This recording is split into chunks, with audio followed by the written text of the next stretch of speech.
Albert Einstein once said, everybody's a genius, but if you judge a fish by its ability to climb a tree, it will live its whole life believing that it is stupid. Ladies and gentlemen of the jury, today on trial we have modern day schooling. Glad you could come. Not only does he make fish climb trees, but also makes them climb down and do a 10-mile run. Tell me, school, are you proud of the things you've done? Turning millions of people into robots, do you find that fun? Do you realize how many kids relate to that fish swimming upstream in class, never finding their gifts, thinking they are stupid, believing they are useless? Well, the time has come, no more excuses. I call school to the stand and accuse him of killing creativity, individuality, and being intellectually abusive. He's an ancient institution that has outlived his usage. So, Your Honor, this concludes my opening statement, and if I may present the evidence of my case, I will prove it.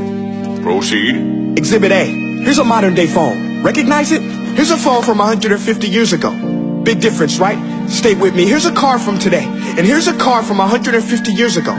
Big difference, right? Well, get this. Here's a classroom of today, and here's a class we used 150 years ago. Now ain't that a shame? In literally more than a century, nothing has changed. Yet you claim to prepare students for the future? But with evidence like that, I must ask, do you prepare students for the future or the past?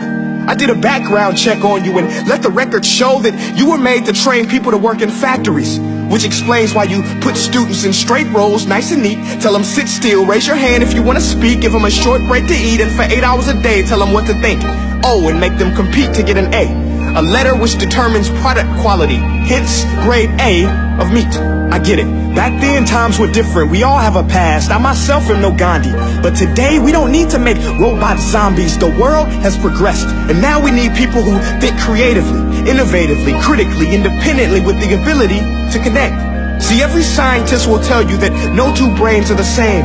And every parent with 2 or more children will confirm that claim.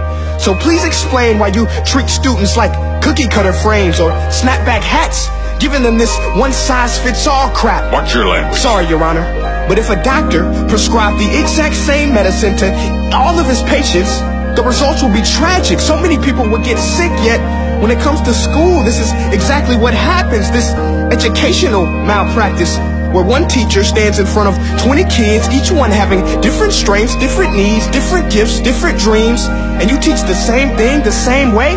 That's horrific.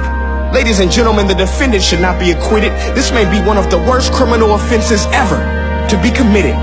And let's mention the way you treat your employees. Objection. Overruled. I want to hear this. It's a shame. I mean, teachers have the most important job on the planet, yet they're underpaid? No wonder so many students are short-changed. Let's be honest. Teachers should earn just as much as doctors, because a doctor can do heart surgery and save the life of a kid.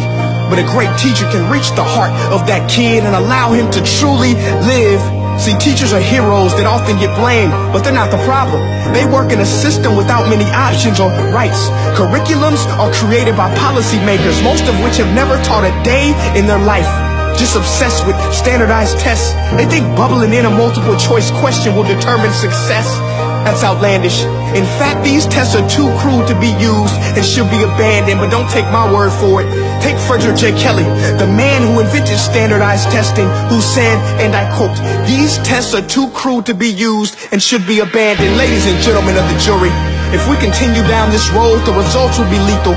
I don't have much faith in school, but I do have faith in people.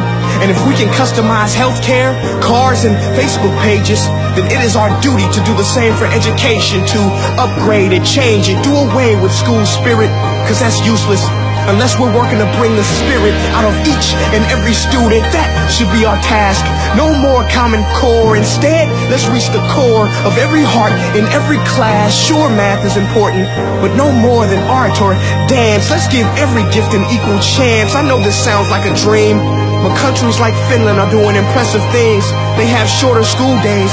Teachers make a decent wage. Homework is non-existent, and they focus on collaboration instead of competition. But here's the kicker, boys and girls. Their educational system outperforms every other country in the world. Other places like Singapore are succeeding rapidly. Schools like Montessori, programs like Khan Academy. There is no single solution, but let's get moving. Because while students may be 20% of our population, they are 100% of our future. So let's attend to their dreams, and there's no telling what we can achieve. This is a world in which I believe, a world where fish are no longer forced to climb trees. I rest my case.